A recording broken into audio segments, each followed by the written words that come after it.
Headline edition, July 8, 1947. The Army Air Forces has announced that a flying disc has been found and is now in the possession of the Army. However, there have been a certain percentage of this volume of reports that have been made by credible observers of relatively incredible things. 3, 2, 1, 0. All engine running. Liftoff. We have a liftoff. 32 minutes past the hour. Liftoff on Apollo 11.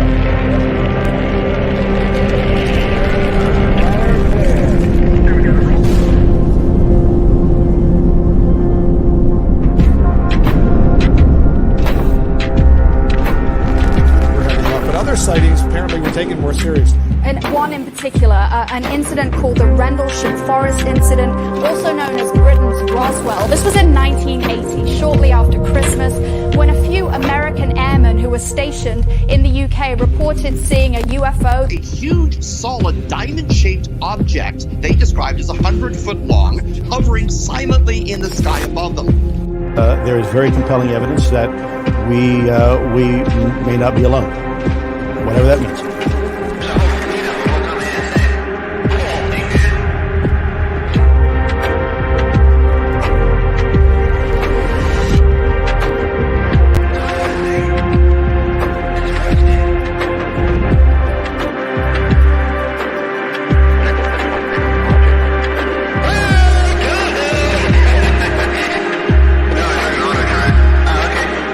American public and global public finally understands UFOs are real. This is a technology that is so far beyond anything that we have.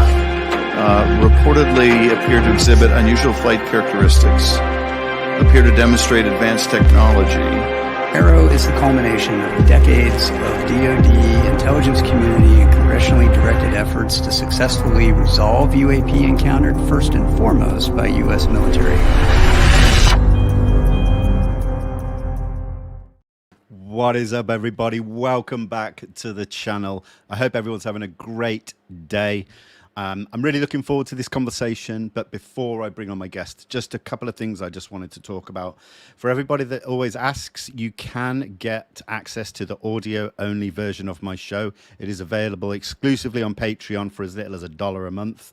And also, a lot of people I don't know how long, have been asking about Disclosure Team merchandise. I have finally got a couple of t-shirts up on a store. If anybody's interested, all the links are in the description. And finally, last week, I'm really proud to announce that I have now expanded Disclosure Team, and I have 3 new members. They are Brittany Barbieri, Priscilla Stone, and Carolina Garcia. They are the Disclosure Ladies. They have their own platform on Instagram where they'll be putting out all their research and information.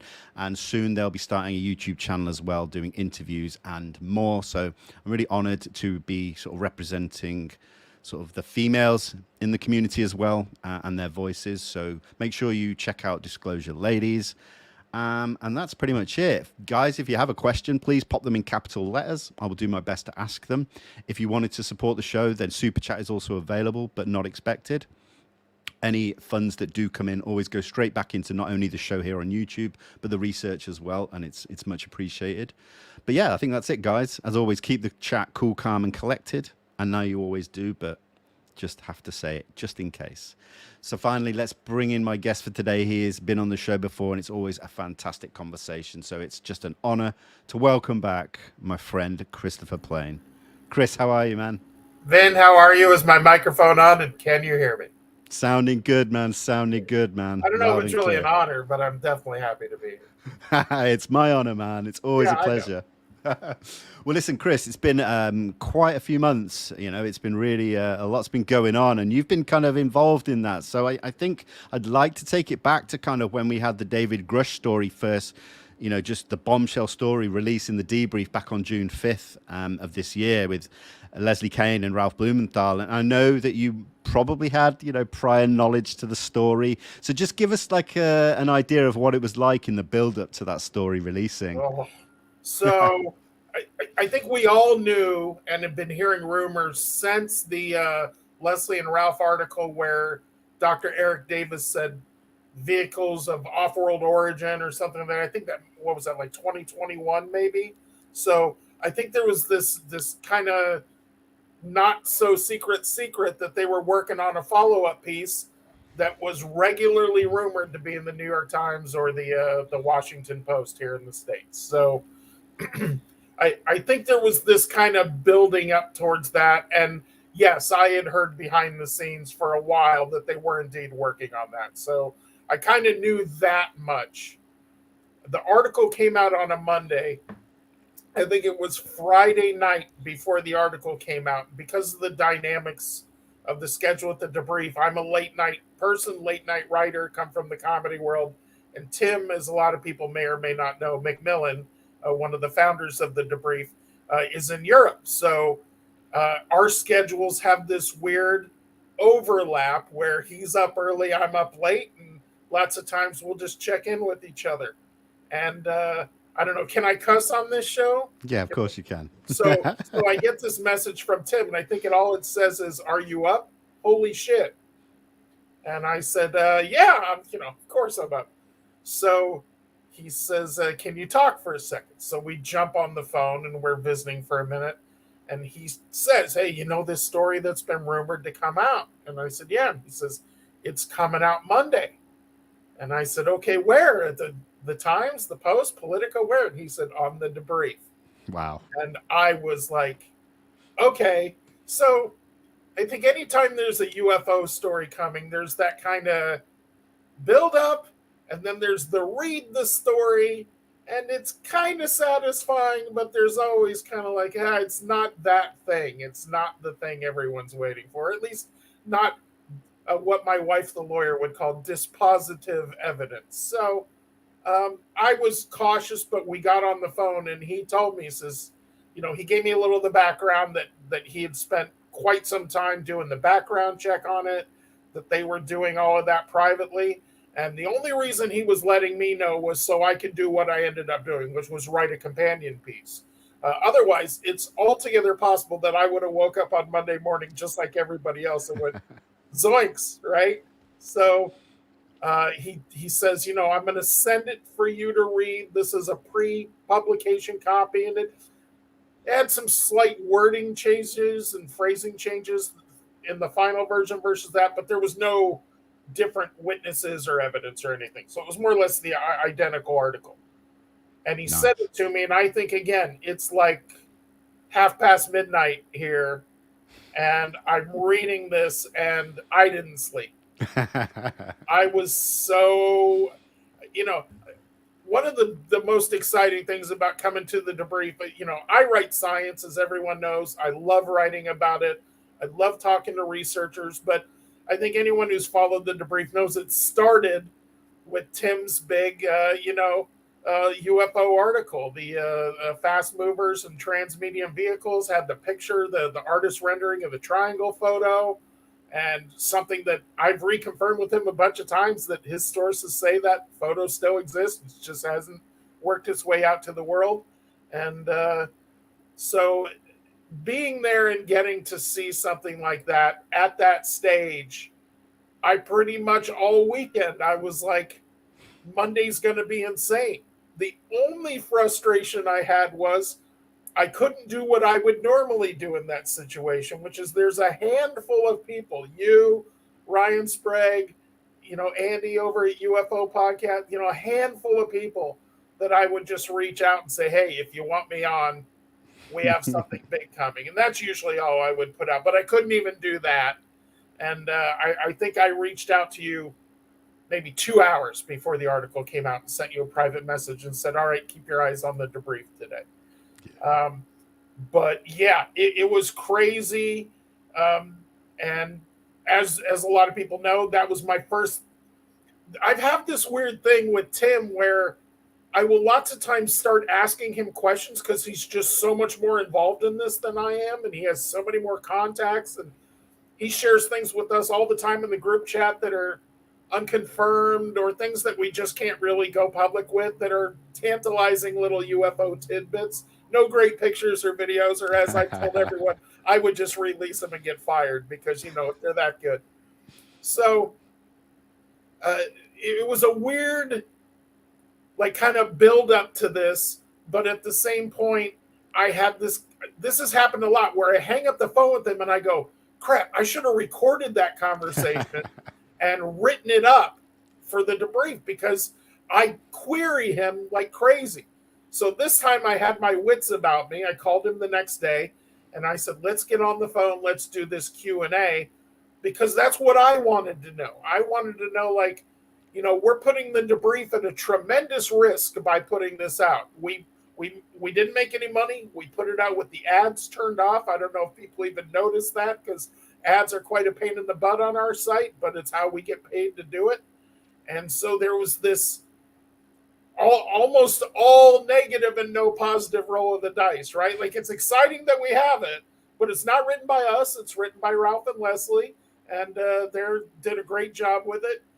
We're putting it out, and that's it. That's our role, and that's a lot of risk and no discernible immediate reward other than, hey, everybody, look, we put something cool out.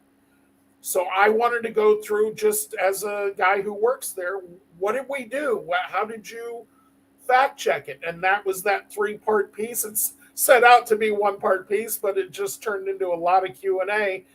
And as soon as I got done with that and I hung up, I felt we did everything we can do. He talked to, this doesn't come out a lot, but a lot of the sources and things you see in there that Ralph and Leslie use, Tim went to some of his own as well. So not only did he fact check with the people that they had put out, but he went to sources that were completely independent from those ones to confirm Grush is who he says he is. He's had the role he said he is.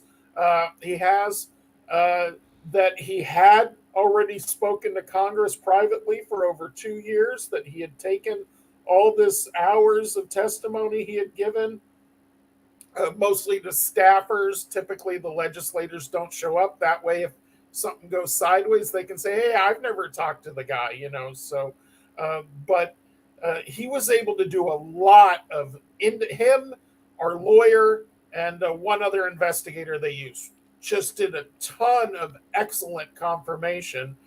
And I told him, I said, so what do you think? It was my bottom line with him. And he said, there's no way at this point, as we all would say, to tell if his claims are true.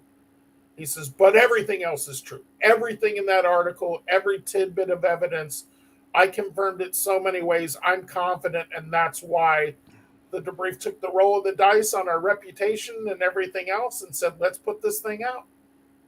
Yeah, it was amazing. And, you mentioned there, like, the credibility, the credentials of David Grush and the credibility. So, I think that was one thing that for me personally really shocked me, is that he worked at such a high level within the intelligence community. And that really added to the story. But, I still saw people say, that wasn't enough for them. And I understand that to a degree, because he's not presenting the evidence to us, the public. But did you see that coming in initially straight away? Did you see mixed reactions? Like, the people saying this is it, disclosures kind of come in. And did you see the opposite? What were your thoughts on that? I think there's 2 distinct schools of thought. I think they both have validity, and I get a lot of this. I put my email address right at the bottom of every article I write, and my DMs are always open on Twitter. So I get hit with a fire hose when a story like this comes out of reactions. And the number one most common reaction was, I can't believe, like, this is crazy, and in a positive way. And I think for a lot of what you just said and some of the points I brought up, he was a GS-15. That's like a colonel. And I don't know, like, I grew up in San Diego, which is a military town, but I can tell you that's the last stop before general. That's as high as you can get in the military before you are at the top job. And that transition from colonel to general is often a political transition. It has to do internal politics in the military. So, but just earning your way up on good work, good reputation, all of that. Colonel is that GS-15 rating that he carried into the civil sector is extreme good piece of support in his favor, that this is not somebody who's screwing around. And I think a lot of people, so I think the people like you or people that have been in the topic for a long time or have covered it for a long time understood what they were seeing, which is this is a huge moment if true. If what he's saying is true, this is a huge step forward because this isn't Bob Lazar claiming something or even Colonel Corso claiming something. This is somebody who's active, alive right now, who's his roles are exactly what he said it was. And for him to come forward with this, I think the people in the know went, yeah, he's not in a legal situation to show me pictures and show me videos and show me bodies. But to come forward and say, I've interviewed, we ultimately found out the figure over 40 people. Yeah. Many of people he's known for a decade plus that told him, I worked directly on this program. I have firsthand knowledge. And I think that's what we're all waiting for. I think we're all waiting for that, for lack of a better term, the real Bob Lazar to come forward and say, I worked there. I did this. I have seen this. I have touched this. I have tried to reverse engineer this. I worked with the team that did that. I worked at the company that did that. And although people say Lockheed Martin a lot, I think we've narrowed down to, I think people that are hunting behind the scenes on this will tell you it's narrowed down to 2 or 3 candidates, not just one, but that's one of them. So I think people that have worked at those places. So I think people in the know said, this is it. This is the big step that changes the conversation from, is there something going on to a guy saying, I've heard from a ton of people.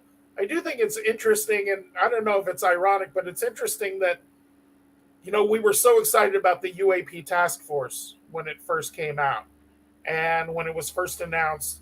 And what we find out now is behind the scenes, they were doing what we wanted them to do. We didn't know about it, but they were out investigating and talking to people and turning over rocks and using their governmental authority that they had at the time to really dig into it. And Grush was leading that charge.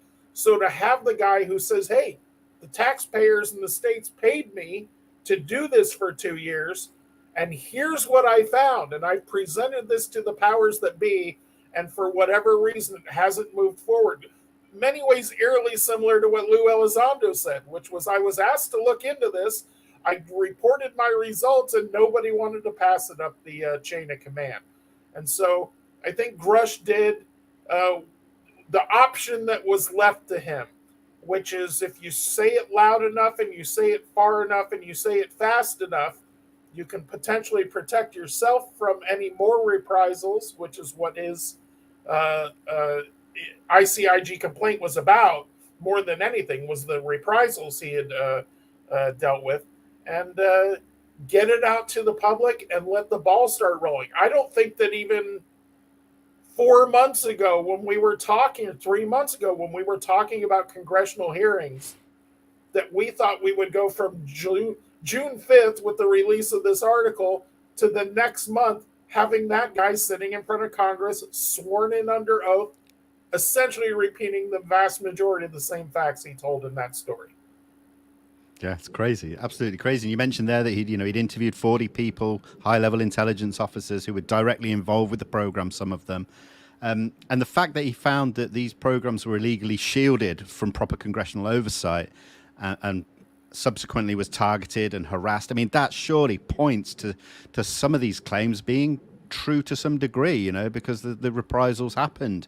And you mentioned there that, the IG, the complaint, and he had representation for that. And then it was literally, I think, about 5 days after the story broke, you messaged me again then and was like, Vin, I can't talk. I can't do the interview. We've got to reschedule. So this story about the Compass Rose attorneys had cut ties, let's say, with Grush, and they're the community. A lot of people were like, see, knew it was too good to be true. Can you just kind of clean that up for anyone that may not kind of understand it? Yeah, so first of all, again, I'll just say publicly, apologies for having to cancel on you. Right. I was scheduled to come on your show, and I think hours before I came on, like literally the same day, yeah, we had a team meeting at the Debrief, We discussed everything that was going on.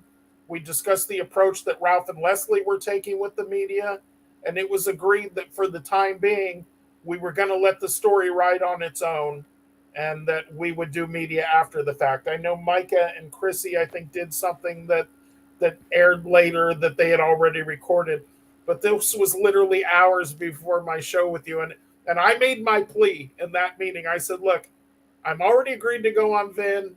He's been promoting it. He's got my image out on Twitter and Facebook. Like, the word is out. I'm coming on. Let me go on and say what I have to say in a guarded way. And they just really said, we're just not doing press right now. Yeah. So unfortunately, I had to send you a message and back out on that. So I still feel bad about that. And that's why I'm glad to be here today. It may not be as hot off the presses, but yeah, so that kind of happened. What was the other half of the question? Well, just really, like, what was the story about? Why did Compass Rose attorneys? Yeah.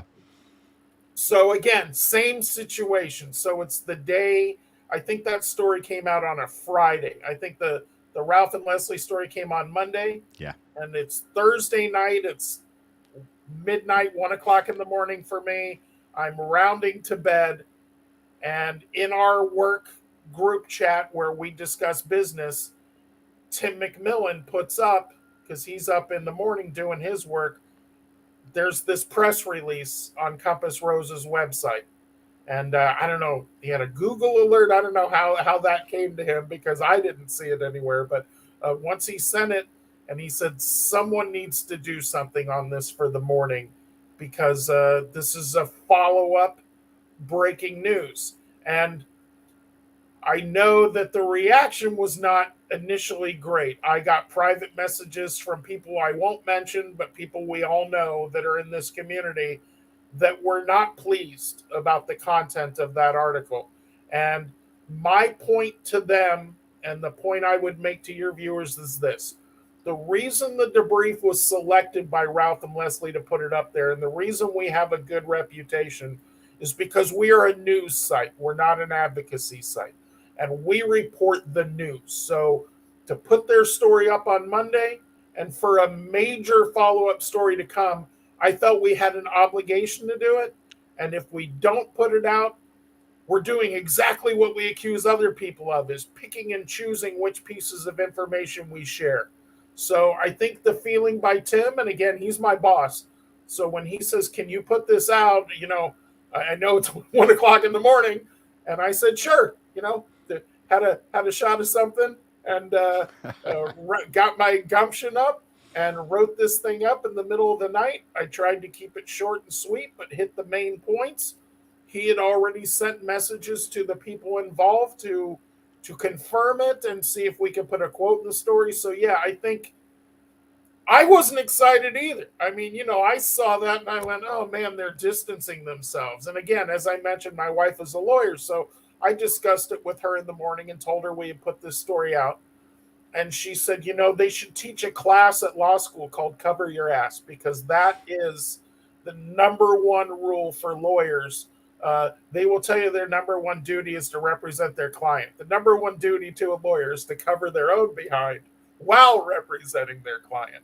So the way I read it is the way it's kind of played out, which is the law firm that was involved went, we've done our part.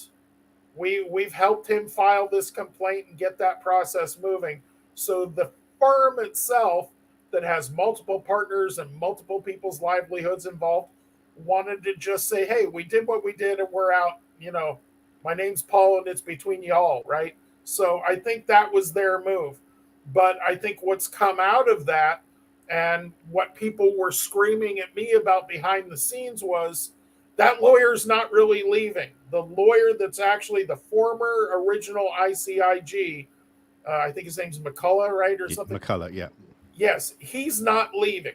He's going to continue. As a matter of fact, he's going to leave his job at this firm at Compass Rose specifically to continue to represent Grush. The problem was that wasn't anything we could confirm. And the people that were telling it to us behind the scenes were unwilling to go on the record with it, because we would have loved to make that the upshot of the article. Probably would have even been the headline, that Compass Rose severs relationship with Grush. ICIG, former ICIG, stays on to handle his case or something. That would have been the thrust of the story. We just had no way to confirm it. And we had sent requests to him, to the law firm, to other people involved, Grush himself. I know Tim reached out to Grush himself, and there was no one, we were hearing, again, I won't say who was and wasn't, but many people behind the scenes were telling us, including names I haven't mentioned, yes, the lawyer is staying on. And if anything, it's a big piece of evidence for Grush that he's willing to leave a lucrative, highly profitable law firm for one case. It's just not something lawyers normally do. So in many ways, it could have been a good news story, but we couldn't confirm the good news part of it. So we just, in the interest of maintaining our credibility, neutrality, and letting people know what's going on. Sometimes the idea of a news site is just that. Hey, here's what's happening, for better or worse. So I think I had the same emotional reaction as everyone. And that's what I told a lot of people that were emailing me and messaging me behind the scenes is I didn't love the message of the article, but the reality is if we didn't put it out, we wouldn't be doing our job. So I think that was kind of the upshot of how that all played out. And I think I'm happy that ultimately the information that the lawyer has stayed on, he was sitting right there behind Grush at the congressional hearings. I think that information is out there. So whatever temporary letdown people felt about that article has been washed away by the true facts. Yeah, completely agree. I think it's a lesson to be learned there that just let things play out before jumping to an ultimate conclusion. So yeah, no, I think it was it turned out to be a good thing. Now, but it seems that Grush, we found out, helped write some of the legislation for the NDAA 2023 when it comes to whistleblower protections. And I don't know about you, you might not agree, or you might agree that I think that it seems that these are starting to work. Seeing Grush come out, the way it's being handled. Obviously, we need to wait for the IGIC complaint to be done and over. But do you think it's working? What was put into legislation?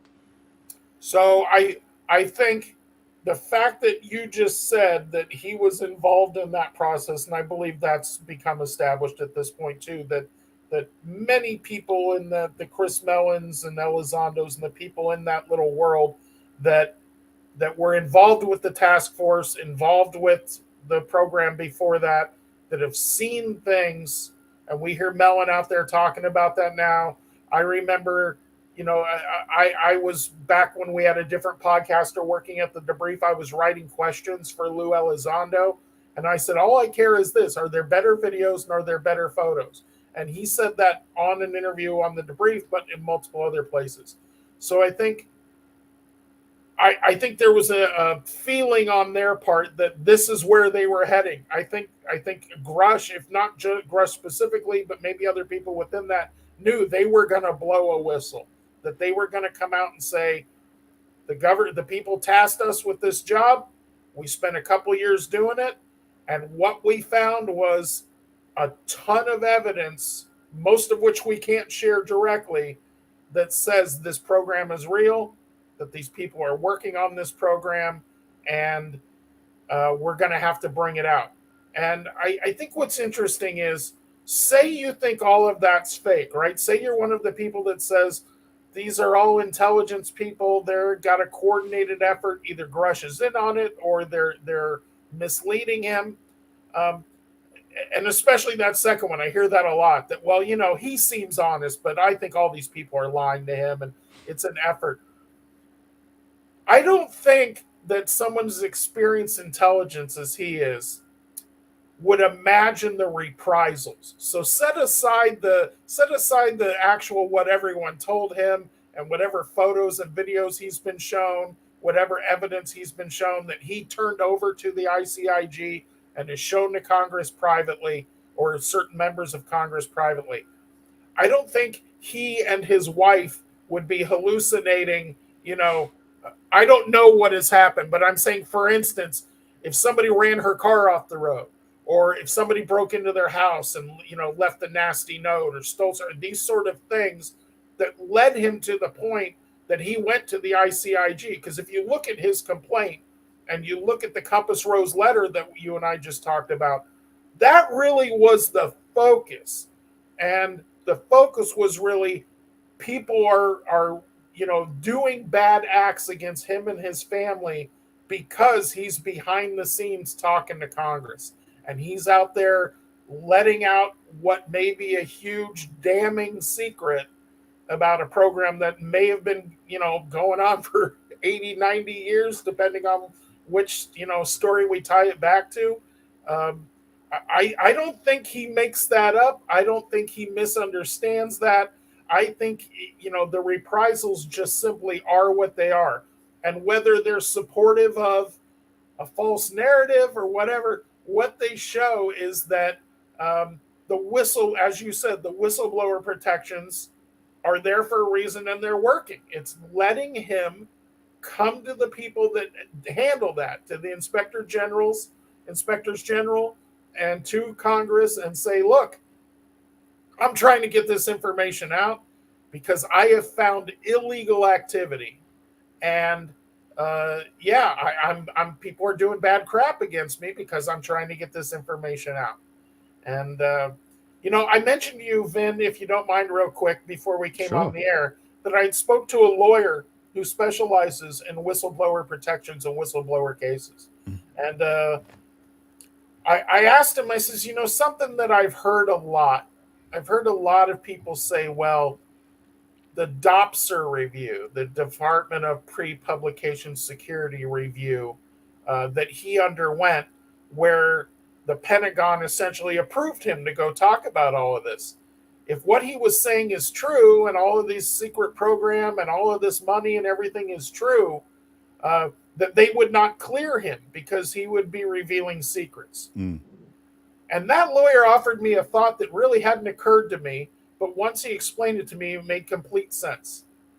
So let's say what Grush is saying is true, that there's this program and all this, and in particular, the illegal part, which is money that's approved by Congress to build a toilet seat for the International Space Station, is working on reverse engineering a frying fleeking saucer, right? So imagine that part is true. And that's a huge part of his complaint. And that is what he's blowing the whistle on. He's not blowing the whistle on the program exists. He's blowing the whistle on the misappropriation of funds and the lack of oversight by Congress. If that's true, and either the Pentagon doesn't know about it, so DOPSR just passes his review, or they do know about it, they cannot tell him you can't talk about it because they would be in furtherance of the illegal conspiracy. They would now be co-conspirators who have told him you can't talk about an illegal program. They would now be joining that illegal program and keeping it quiet. So they had no options. Their only option was to tell him, yes, you could talk about it, unless he was talking about a specific sensor platform or a specific technology or something that is top secret that is not under that auspice. But anything that is going on outside of the oversight of Congress that is illegal, they cannot tell him, oh, yeah, you can't talk about our illegal crimes because they're now part of the conspiracy. And the lawyer made that point to me very clear. And he said, for my mind, again, like much of this, that's evidence of neither side. If anything, they really had no choice but to approve him to talk about his claims. That's fascinating. That's a really good way of the lawyer put it there. So, yeah, I agree. It makes perfect sense. Now, one thing I wanted to talk about that kind of relates to this is this letter that was issued by the organization Clearance Jobs. This is the how to blow the whistle if you work with flying saucers and their alien pilots. I've got here, it says a letter of guidance that also serves as a warning to any industry or government insiders who are considering coming forward as UAP whistleblowers with evidence. What can you tell us about that? So Clearance Jobs is what it sounds like. It's a place for people who have jobs that require security clearances here in the States. So That's now that I'm in the reporter business for the last 3 years over here at the Debrief. I was a novelist and comedy writer before that, but now that I'm in the reporter business, MJ Benias, Micah Hanks, and Tim McMillan, the founders of the Debrief, have taught me some of the best practices. And one of those is keeping your finger on the pulse. So having as many of these annoying email services and news services and things that are these closed audiences like that, but it may overlap. So Clearance Jobs is a place I once found an article about a new weapons system that was being developed, and I wrote it up, and the article did really well. And I said, oh, okay, so I'm going to subscribe to this. And it's really just a closed, again, it's not, Cypranet. It's not, security clearance to get in. Sure. But I don't think there's anyone who gets this email list who doesn't have a clearance job or work in that field, or maybe like me, a handful of people that report on defense industry things and defense technology. And most of the time, the things in that email are like, so-and-so got promoted in the Pentagon, or if I own part of a medical marijuana business, can I still have a security clearance? Or there are these kind of guidance stories or latest news updates in the clearance world. It's very dry, very boring email. Every day there's 2 or 3 stories in there, and I fly past them and don't ever use them. But every once in a while, I think I've pulled 2 or 3 stories out of there over the last 2 years or so. So every once in a while, I get a nugget in there, and it gives me a thread. So imagine my shock when I wake up one morning and I'm in Clearance Jobs, a place that never talks about UAPs, never talks about any of this. And I see that headline, and I it says, how to blow the whistle if you work on space aliens and flying saucers. By the way, that's my new favorite one, is space aliens. It's kind of like replace Little Green Men. I think I even mentioned that in the article, is because it's kind of a way of putting it down. Rather than saying aliens, you say space aliens. So when I read it, again, I did what I always do with things like that. It was quoted a lawyer, I think 3 or 4 different times in the article. So I went to my wife, and she's a labor lawyer, but she's been a lawyer for a long time. She worked in the governor's office in California as the lead counsel years back. So she's a very accomplished, very bright woman when it comes to government and politics and those sort of things. And I just read her the letter, and I said, what do you think? And she said, you obviously have to write something about this. After talking to her and in hindsight, and after the article came out, my position has shifted only slightly on this article. I do think it is what it is and what I put out. If you read the example they use, and that's what frustrated me and what I put out in the article, is they created this straw man. They created this, say you're working in the government and you're working on a new energy technology that's limitless energy, and you think it could save the planet and save the world, but you can't talk about it because it's secured, so you blow the whistle. And the example they use is not criminal behavior. You're not like David Grush blowing the whistle and saying there's a bunch of stuff operating outside of congressional oversight with taxpayer money, an actual crime or multiple crimes. But you're saying, oh, we have this cool technology in the government that's free energy, and we're not letting it out for whatever reasons. So the example they used was just close but slightly different from Grush's, but different in the most critical point, which is blowing the whistle on something illegal versus I'm doing it for the public good, which is the example they use. So they have a whole discussion about that in the article between the author of the article and the lawyer, covering this example that's close to Grush, but again, completely different on the most important point, the reason you would blow the whistle. And the upshot of the article, when you get to the end, is, but hey, congratulations, you did the good, public good, just like you hoped to, and you can enjoy that while you rot away in federal prison. And I went, oh, wow, this is a warning. This isn't an advisory on what to do if you want to blow the whistle. This is an advisory that if you blow the whistle, you're probably going to go to jail for it. And that hit me hard. And that was the moment I went, okay, this feels like a threat.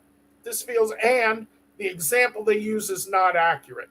So, like I do in situations like this, I sent it to the editor-in-chief, Micah, and I said, how do you feel about me doing something on this? And he said, as soon as you can turn it out, we'll run it. So I cranked it out instantaneously. I think it went out the next morning because, again, I think it was late at night. And if there's a theme here, it's yes, Chris stays up late. I come from the stand-up comedy world, so I've always been a late sleeper and late riser and stay up late.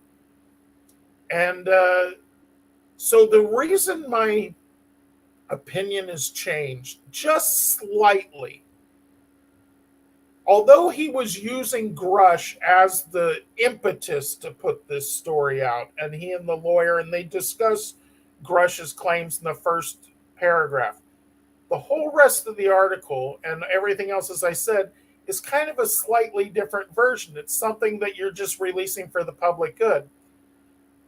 The day after my article came out, somebody on Twitter, and I wish I could give them credit, but I didn't bookmark it, but somebody on Twitter added this author and said, hey, have you read this article by the Debrief about, your story, and what is your reaction to it? Especially the fact that you seem to have gotten the key point wrong, that Grush is blowing the whistle on something illegal, not blowing it for the public good or for some sense of duty. And the guy responded on Twitter basically to the effect of, I wrote that article for a specific audience, and I stand behind what I wrote, or something simple, right? And so I thought about it, and again, went to the wife and ran it up the legal flagpole. And I thought about the example they use, and I said, maybe the attention that Grush is getting gave them a reason to write this article, but maybe let's take him at his word. He's talking to people who are working on top secret programs that are not illegal, but would probably be very useful, whether it's free energy or whatever it is, internet for the whole world, or something that would be really helpful. Way to grow food, to feed 1,000 people in an hour, or whatever, these that would be breakthrough technologies, but aren't being done in an illegal way or just compartmentalized and kept secret for other reasons.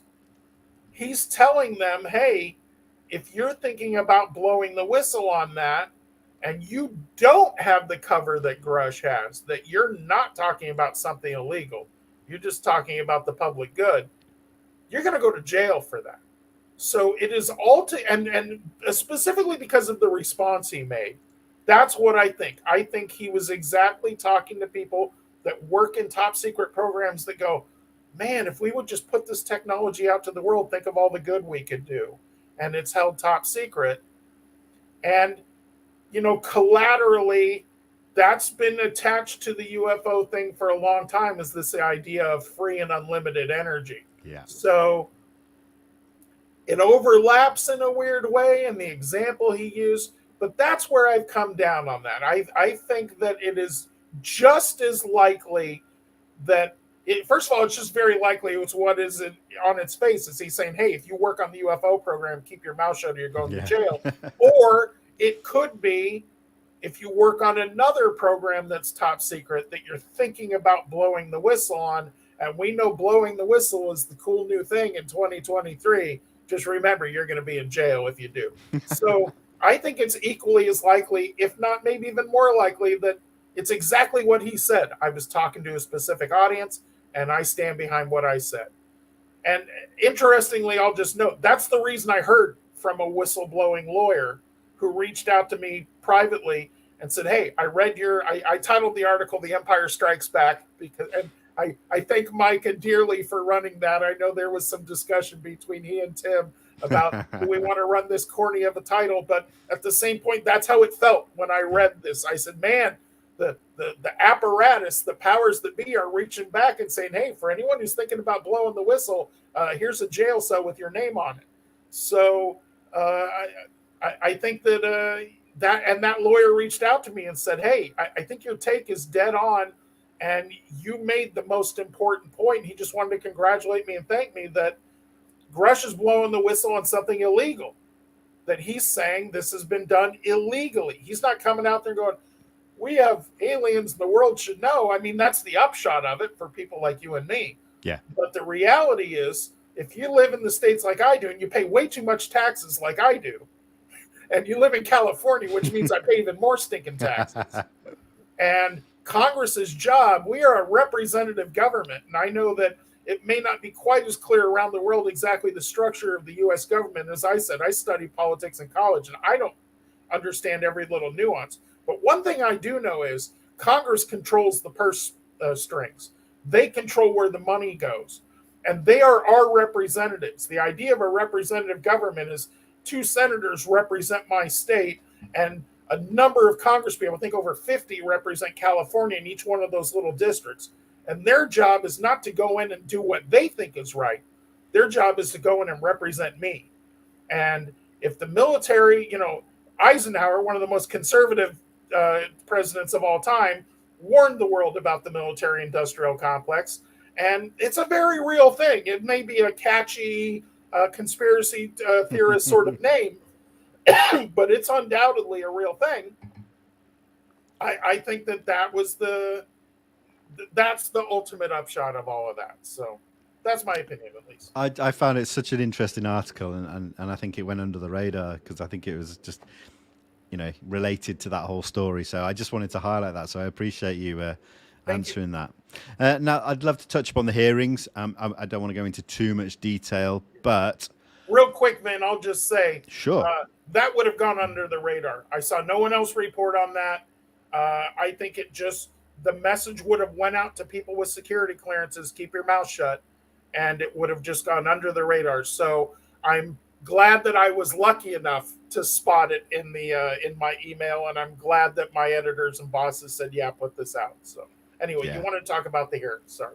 Yeah. It was interesting to see the build up. We had Tim Burchett and other people talking about it, that they're coming. Then we finally realized that it was happening, and it was the Subcommittee on National Security, the Border and Foreign Affairs. So I think people were like, where's the Senate Select Committee and the Armed Services Committee and everything? But I think one thing that really stood out to me on the day was the attendance, both by the audience and the public that attended, but also by the people, the members of the committee and the Congress. And I'm just going to share my screen here just to show people who might not have seen this, but it was a really impressive attendance list.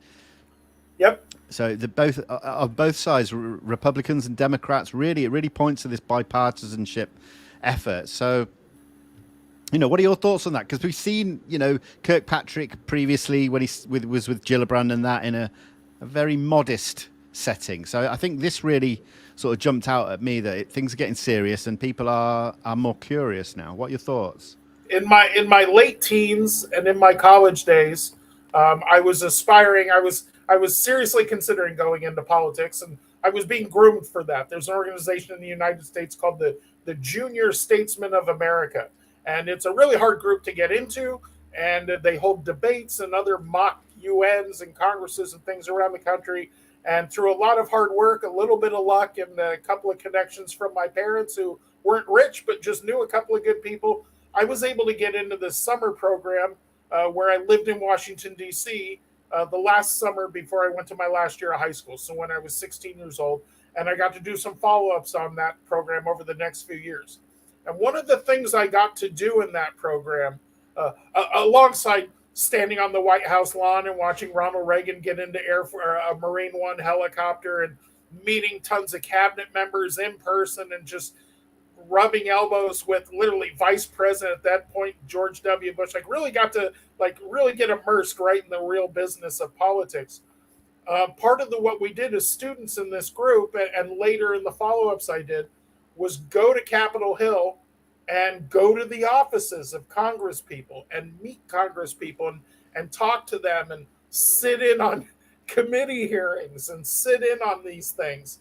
And this list that you just said, if there's any stronger evidence to how important Congress thinks this is and how they're taking it, I haven't seen it. Because if you go to a committee hearing, especially like a subcommittee like this, right? Yeah. And they're doing it about one little specific topic. Say they're doing it about potholes in the road or whatever, whatever their little issue is. What you will typically get is either the chair or the vice, one of the top two people will sit in the chair and hold the hearing. You will get one or two people from the party who's really pushing this.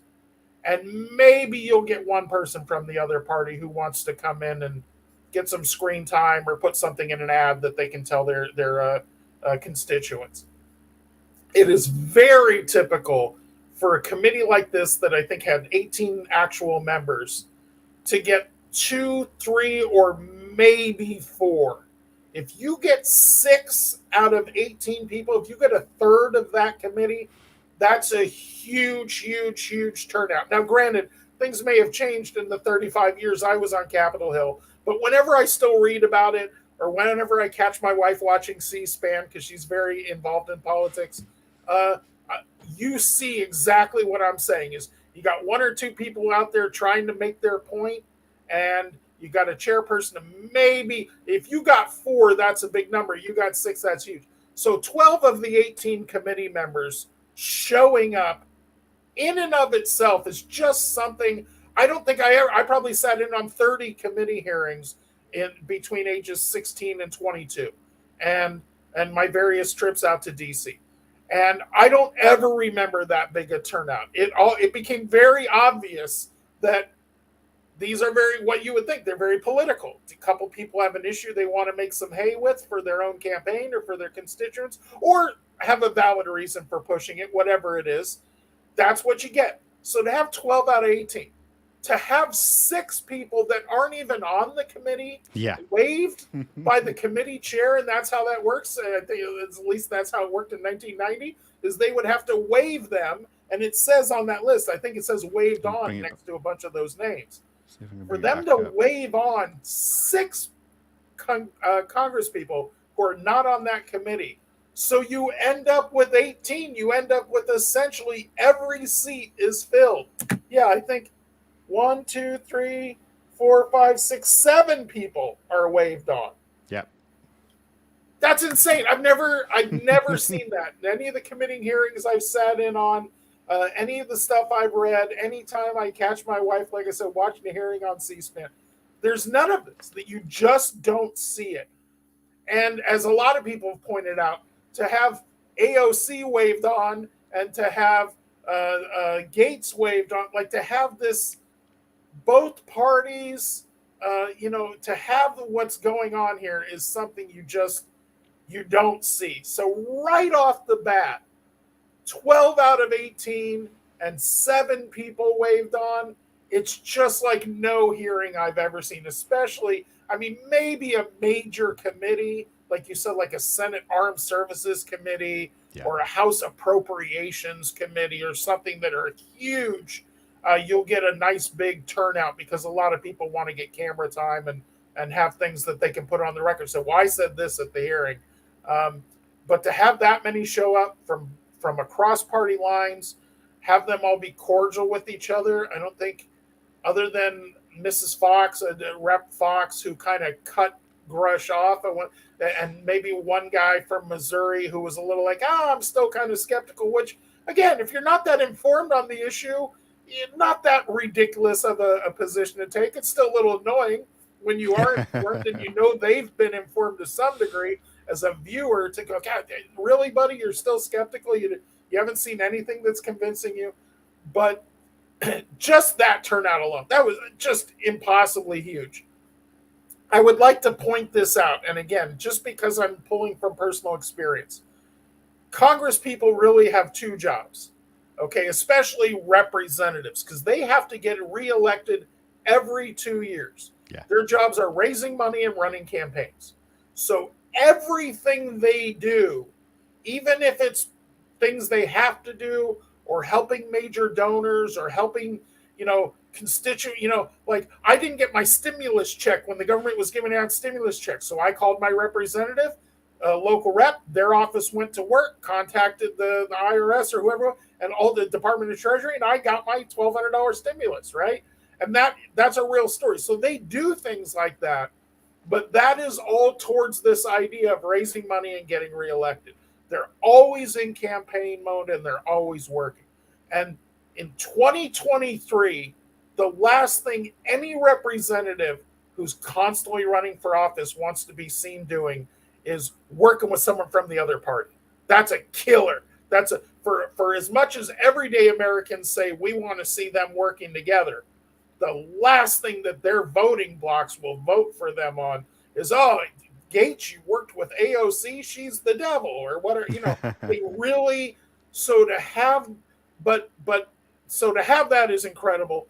The other point I will make is, especially with people that have been in Congress a long time, and I think we're seeing this with Senator Schumer and Senator Rubio and some of the other people over on the Senate side, is they'll play right along with whatever gets them elected or whatever, but they're very used to being powerful.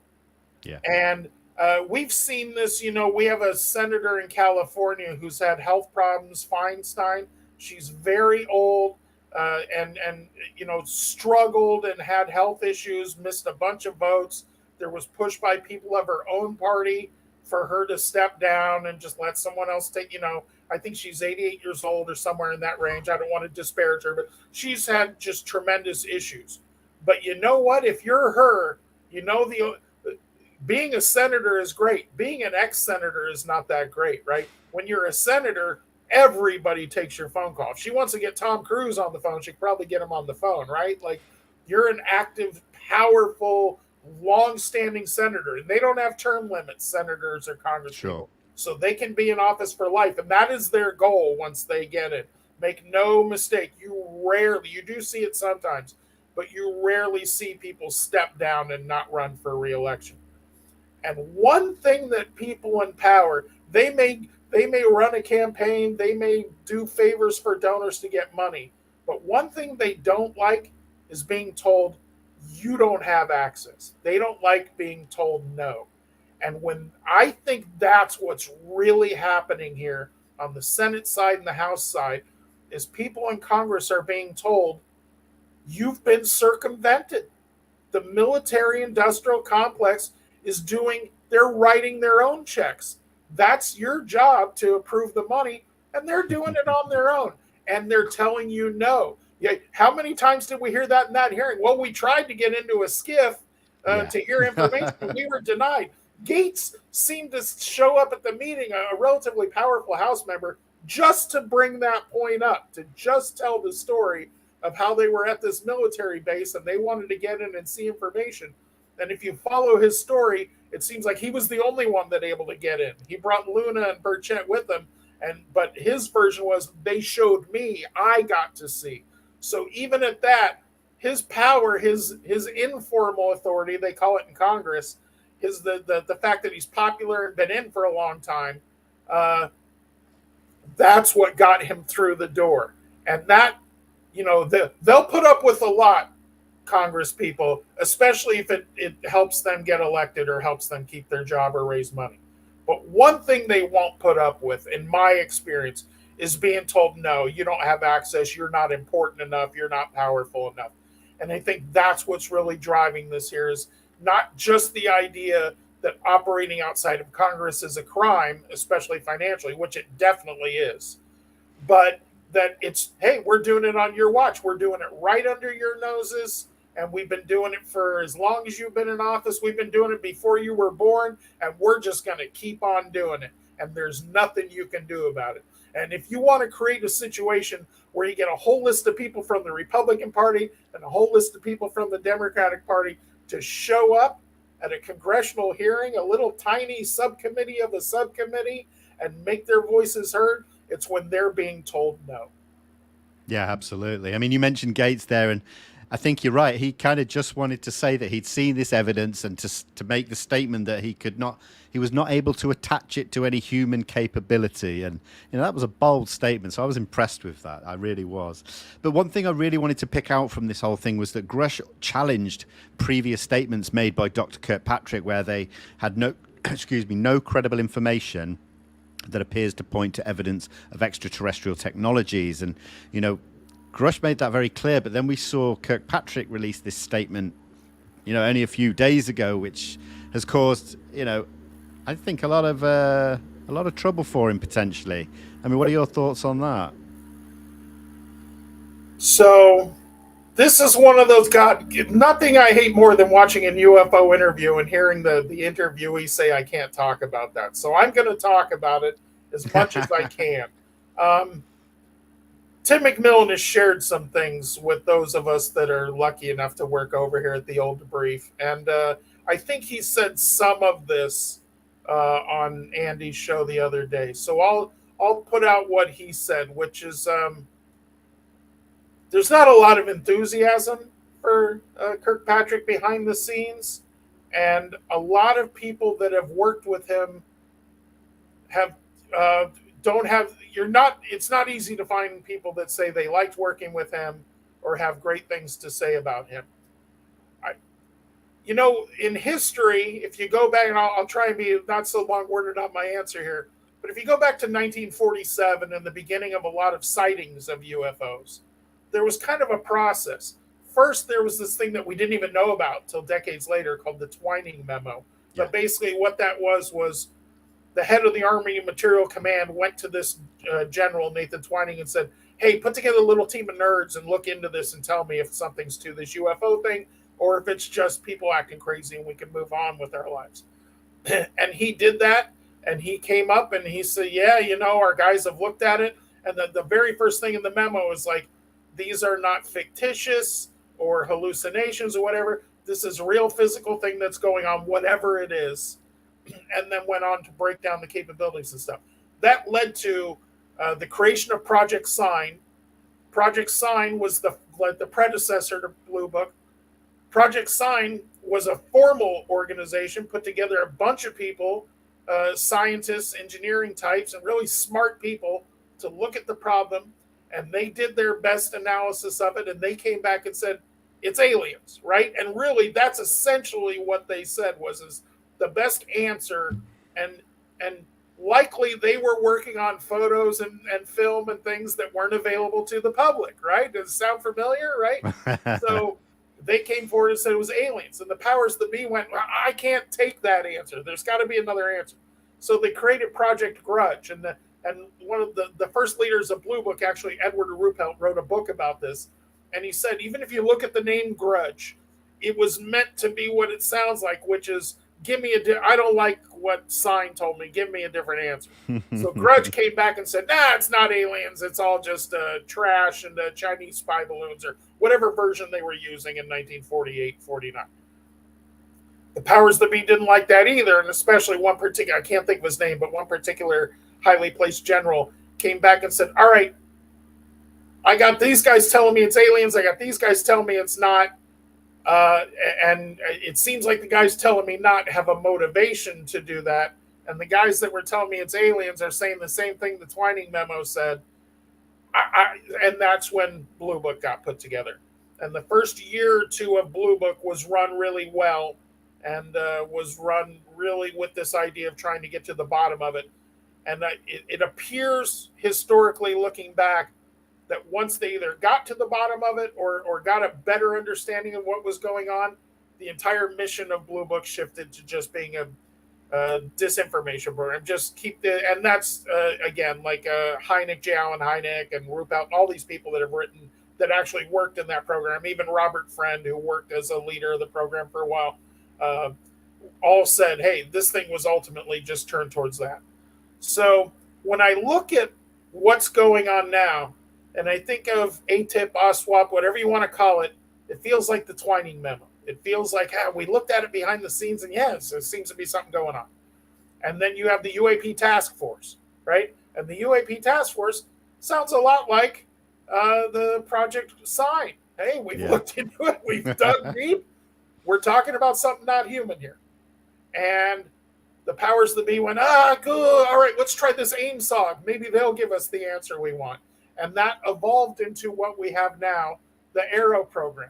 So because we're at a different time in history, we're going to find out, is Arrow Blue Book 2.0? And is it going to turn into a disinform and discount? And, no, it's all space trash and seagulls and everything else? Or are they going to come to the conclusions that the earlier ones came to? I think the reason this could be different, and the reasons it's significant, and the reason I think it'll rise above if a Kirkpatrick is just not happy to be there, just would rather be doing something else with his time, which is the vibe I get. It's just, this is a job he didn't really want.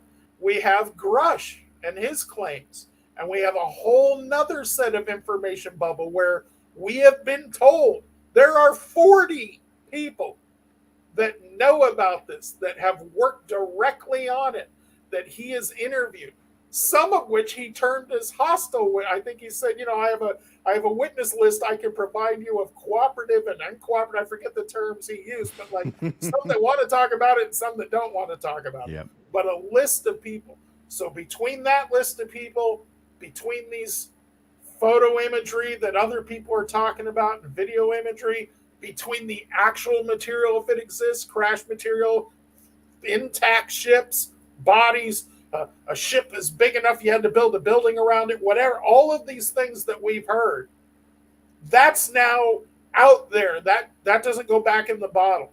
So all that's left is firsthand witnesses coming through or actual evidence coming out. That's all that's left. We've heard everything short of that. We've seen every bit of smoke you can see. There's either fire or not fire. And I think if there's fire, which it feels like there is, I think the fire is coming soon.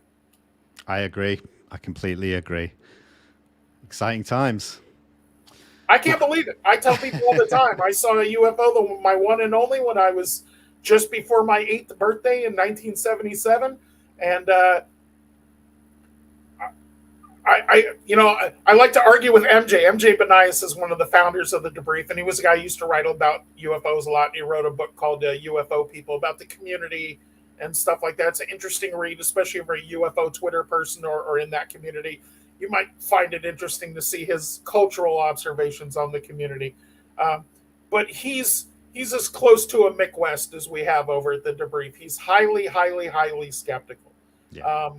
But not dismissive, just highly skeptical. And the thing I always like to tell him, and Ryan Sprague and I have commiserated on this privately a couple of times, is the difference between somebody who's seen something that they can't explain and somebody who hasn't is somebody who hasn't seen it has the luxury of dismissing it all as nonsense. And I'm almost envious of that. I really am. Like, it's a gift and a curse. Like, if I hadn't seen anything, I'll admit the left brain side of me, the guy that writes about science and engineering and talks to scientists and engineers all day, would want to just say, it's a cultural phenomenon, it's a myth, whatever, it sounds like other myths, whatever.